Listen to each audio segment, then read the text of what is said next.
Hello दोस्तों, आज हम बिहार ट्री जो आपका आने वाला है और जो हुआ है उसके बेसिस पे हम लोग एक सिलेबस डिफाइन किए हैं कि प्राइमरी में क्या क्या पूछा जाएगा, क्योंकि प्राइमरी जो है सबसे कॉम्प्लेक्स हो जा रहा है।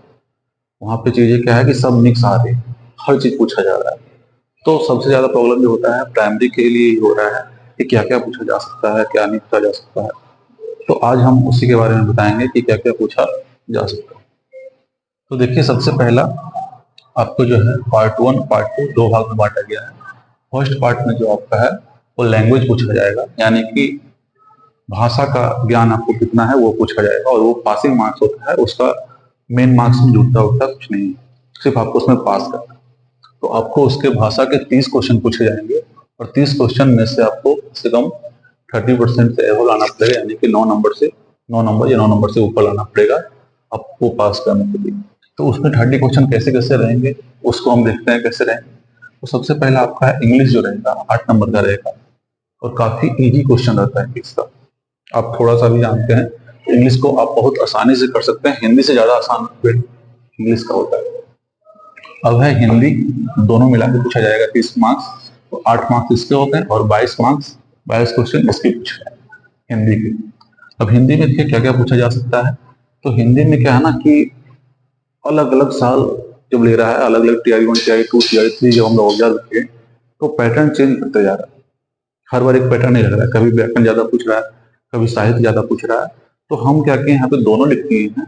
आपको दोनों को अच्छे से पढ़ना है। सबसे पहले लिखा गया है साहित्यिक पोर्शन। साहित्यिक पोर्शन में क्या क्या है, तो उसमें क्या होगा कि आप जो लेखक का नाम पढ़े हैं, कोई कविता की पंक्ति है, उसको उठा के दे दिया जाएगा, और आपसे पूछा जाएगा कि पंक्ति किसने लिखा, किस अध्याय से है।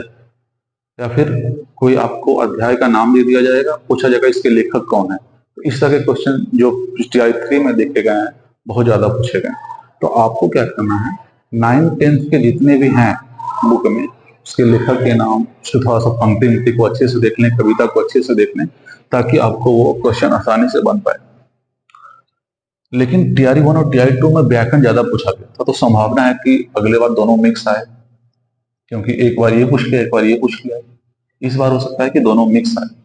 तो क्या चांसेस है कि क्या ज्यादा पूछे।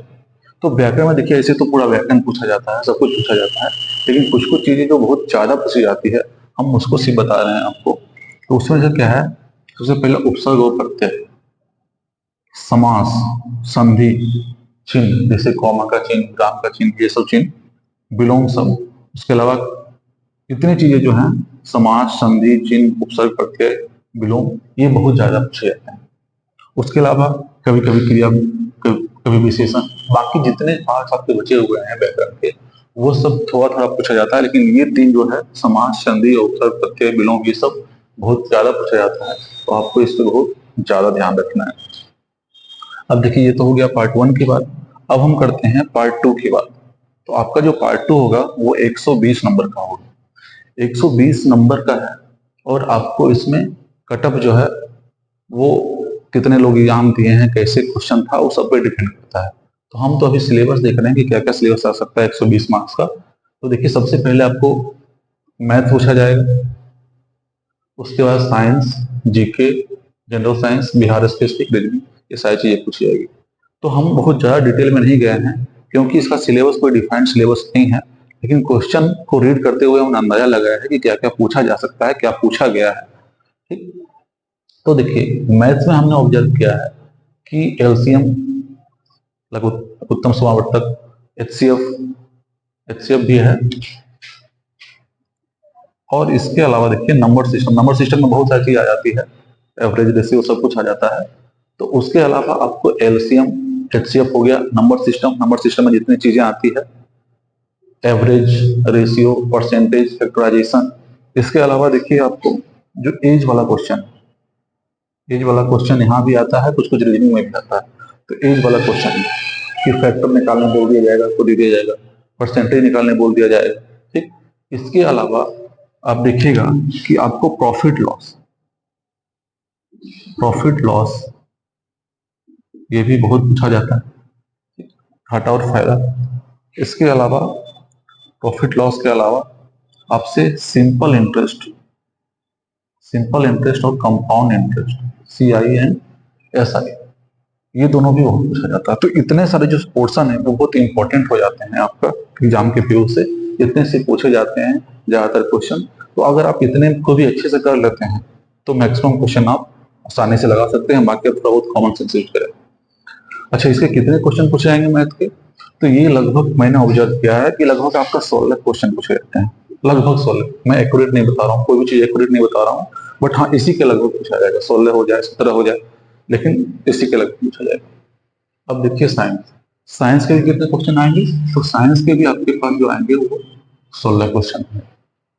ठीक, साइंस में ऐसे तो बहुत सारा टॉपिक है, क्योंकि आपका जनरल साइंस है, साइंस में यानी कि मिला जुला कर आपका अच्छा 30 नंबर से ऊपर आता है, मैथ से ज्यादा पूछा जाता है। तो आपको कुछ कुछ पोर्शन जो है इससे बहुत ज्यादा पूछा जाता है, जैसे लाइट है, लाइट में प्रवर्तन अपवर्तन दोनों से, उसके अलावा विद्युत धारा है, इलेक्ट्रिक करंट जो है, अणु परमाणु जो है, एटम एंड मॉलिक्यूल्स है, उसके अलावा जो कोशिका है, सेल, कोशिका से, डिजीज ऑफ विटामिन से, साउंड जो आपका चैप्टर है, ध्वनि चैप्टर है, और ह्यूमन फिजियोलॉजी कहने का मतलब हो गया कि इसमें बहुत सारी चीजें आ जाती है ह्यूमन फिजियोलॉजी में, जैसे कि रिस्पायरेशन हो गया, श्वसन बला, उसके अलावा आपका टिश्यू भी आ जाता है इसमें, इसके अलावा एक्सक्रीटरी सिस्टम आ जाता है,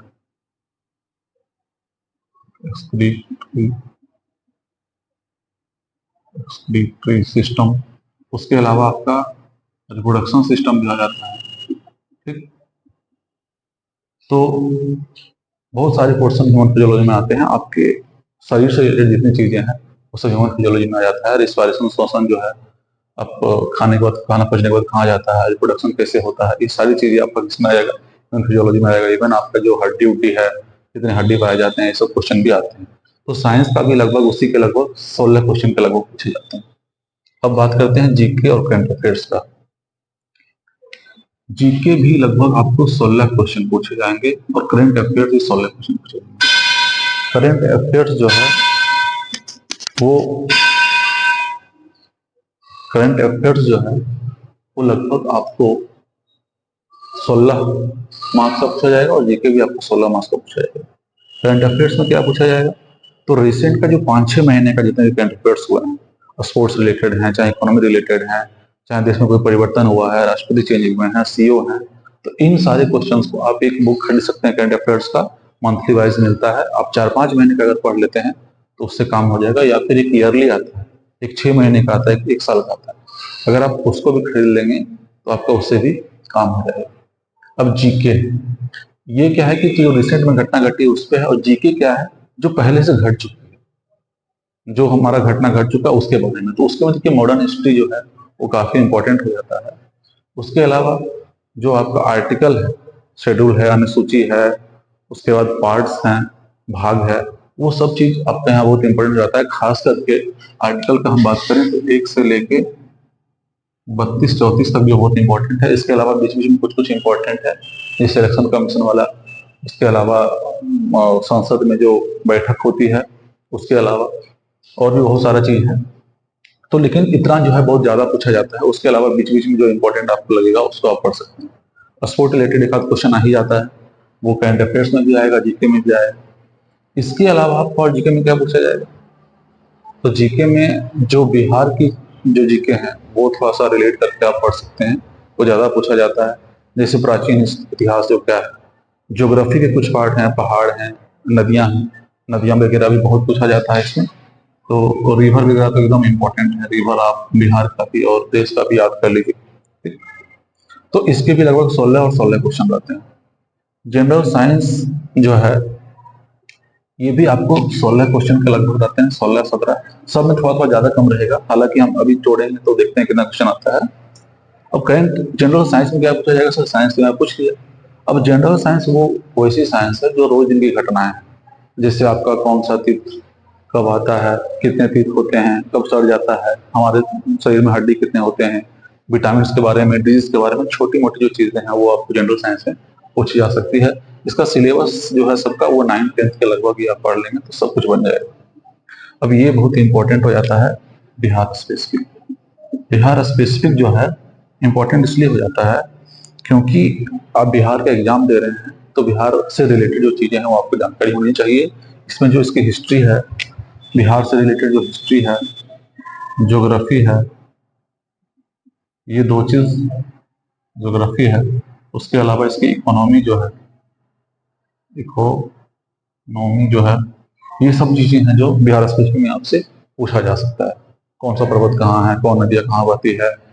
बिहार स्पेसिफिक में ये भी आएगा कि जयप्रकाश नारायण कहाँ रहते थे, आज़ादी में क्या महत्व था, क्या था, ये सब चीज़ें आएगी।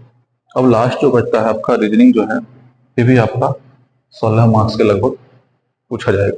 रीजनिंग में क्या पूछा जाएगा, वही जीके, कौन बड़ा है, किस पंक्ति में खड़ा कर दिए तो पहले नंबर पे कौन आएगा, दूसरे नंबर पे कौन आएगा, तो इतनी सारी चीजें। तो इसको आप जोड़िएगा तो 116 क्वेश्चन के लगभग है। तो हमने तो बोला भी था शुरू से ही कि हमने ये फिक्स नहीं लिखा, एक दो क्वेश्चन ऊपर नीचे होते हैं और सब मिला के जो है आपको लगभग 120 क्वेश्चन, लगभग क्या वो श्योर है ना कि 120 क्वेश्चन पूछे जाएंगे। तो अगर आप इस तरह से तैयारी करते हैं, आपका कुछ पोर्शन वीक भी रह जाता है और बाकी पोर्शन अगर अच्छा है तो आपका सिलेक्शन जो है श्योर हो जाएगा, क्योंकि इसकी जो सीटें आती है अच्छी खासी आती है। और अब तो सिर्फ डीएलएड वाले को ही अप्लाई कर सकते हैं, उन्हीं लोग को सिर्फ मौका मिलेगा। तो ऐसे केस में क्या है कि आपके लिए बहुत बढ़िया मौका है, सुनहरा अवसर है कि आप प्राइमरी में, यूपीएससी के प्राइमरी में आप ज्वाइन कर सकते हैं। इतनी चीजों को आप ध्यान रखें, इसको बढ़िया से समझ लें, लिखें और इस पर तैयारी करना आज से स्टार्ट करें। Thank you. और इससे अलावा और भी आपको कोई क्वेरी होगा तो आप कमेंट बॉक्स में पूछ सकते हैं, और इससे रिलेटेड और भी कोई जानकारी होगा या वीडियो बनाना होगा तो आप लोग सजेशन दे सकते हैं। ये वीडियो कैसा लगा आप बताएंगे, और ज़्यादा जानकारी के लिए आप सब्सक्राइब भी कर सकते हैं। Thank you.